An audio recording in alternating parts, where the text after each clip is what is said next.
मान्यवर उपाध्यक्ष जी, आपने मुझे बोलने का जो समय दिया उसके लिए मैं सदन के प्रति आपके प्रति सम्मान प्रकट करते हुए आभार प्रकट करता हूँ। साथ ही मैं सरकार के द्वारा प्रस्तुत कृषि और सिंचाई की अनुदान मांगों का समर्थन करता हूँ।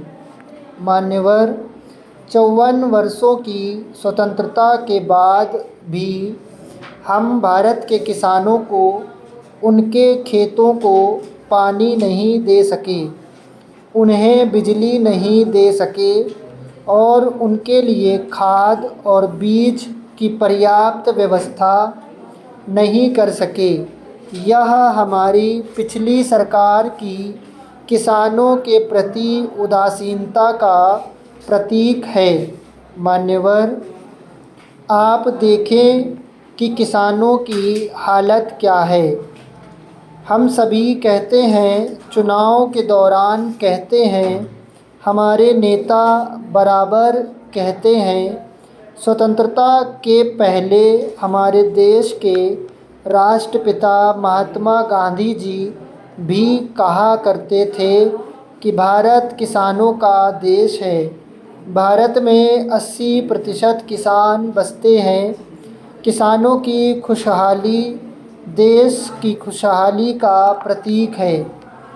लेकिन 54 वर्षों की स्वतंत्रता के बाद भी पिछली सरकार की गलत नीतियों के कारण हम किसानों के घरों को खुशहाल नहीं बना सके, उनके बच्चों की शिक्षा की उचित व्यवस्था नहीं कर सके, उनके गांव में बिजली नहीं दे सके, उनके गांव को सड़क से जोड़ने का काम नहीं कर सके और ना ही उनके गांवों में पेयजल की आपूर्ति कर सके।